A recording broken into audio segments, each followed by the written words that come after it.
My name is Lloyd, Gawura, Hornsby. I'm a Yuin Aboriginal from the southern coast of Australia. I do stories. I do stories of history and I do stories of things that I've been involved in. Great-grandfather was Chinese and great-grandmother was a Yuin Aboriginal woman from Braidwood. I am a professional Aboriginal artist, creating artworks, recording history, family, personal stories. I combine contemporary and symbolism, in the main using a stick with acrylic paint, layering images with dots to create a 3D effect.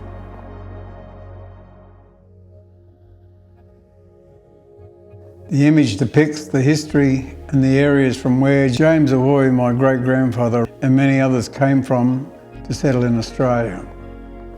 Imagery of the Great Wall of China, the rice fields, boats on the Yangtze River, a temple and housing, featuring the terracotta soldiers together with the burial mound of China's first emperor. I have endeavoured to capture the landscape beauty, history and traditions of the Chinese people and the wonderful culture our early settlers brought to Australia. The base of the painting shows the start of James Ahoy's journey to Australia, being connected to the rainbow serpent. James Ahoy, my great-grandfather, arrived in Braidwood around 1885 and registered a gold mine.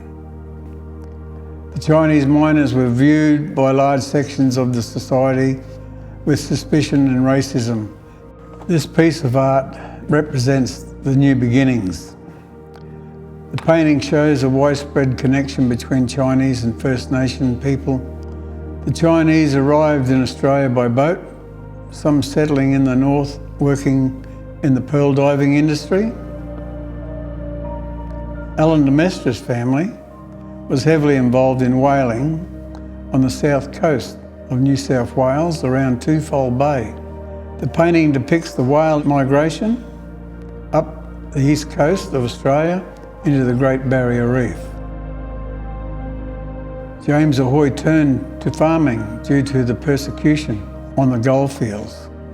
Throughout the centre of Australia, I have identified Uluru and Katajuda, where the First Nation people have lived for 30,000 years.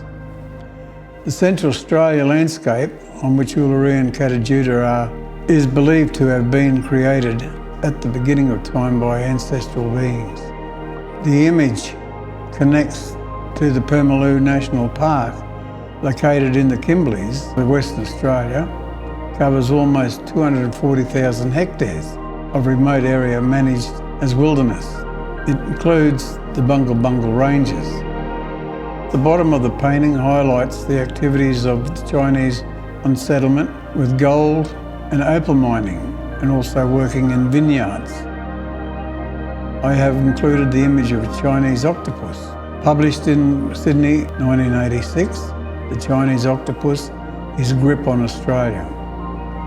This cartoon was used as a form of propaganda against Chinese immigration. Both paintings are linked with the rainbow serpent as part of the Aboriginal dreaming.